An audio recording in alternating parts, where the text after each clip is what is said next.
Perusahaan migas PT Medco ENP Malaka Blok A kembali meletakkan batu pertama rumah layak huni untuk warga miskin di sekitar operasinya, tepatnya di Desa Alu Imirah, Kecamatan Indramakmu, Kabupaten Aceh Timur. Kegiatan tersebut turut dihadiri oleh pemerintah Kampung Alu Imirah dan warga setempat untuk menyaksikan prosesi tepung tawar dan peletakan batu pertama.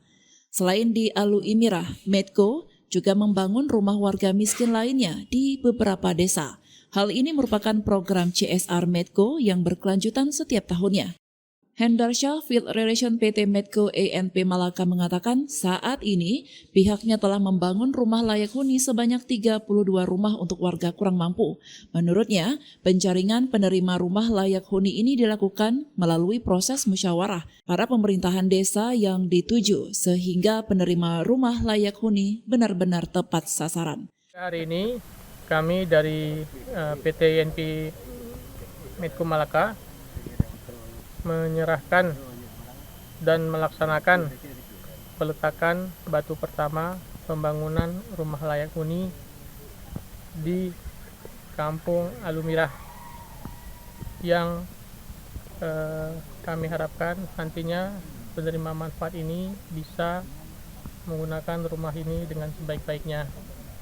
Program ini merupakan program yang berkelanjutan dari PT Medco ENP Malaka. Jumlah yang telah kita serahkan sebanyak 32 rumah.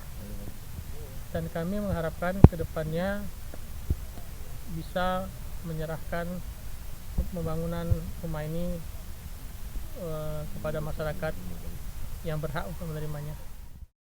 Sementara itu, pemerintah Kampung Alu Imirah mengapresiasi dan berterima kasih kepada PT Medco ENP Malaka yang telah memilih warganya sebagai penerima rumah layak huni program CSR.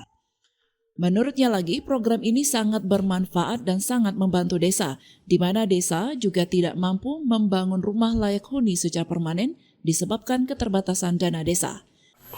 Alhamdulillah, terima kasih kepada pihak perusahaan PT Medco Malaka atas bantuan rumah layak huni untuk warga di desa kami.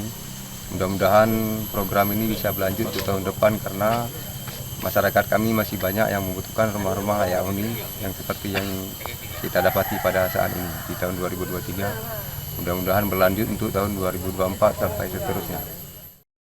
Dari Aceh Timur, Romi Syaputra melaporkan untuk Puja TV Aceh.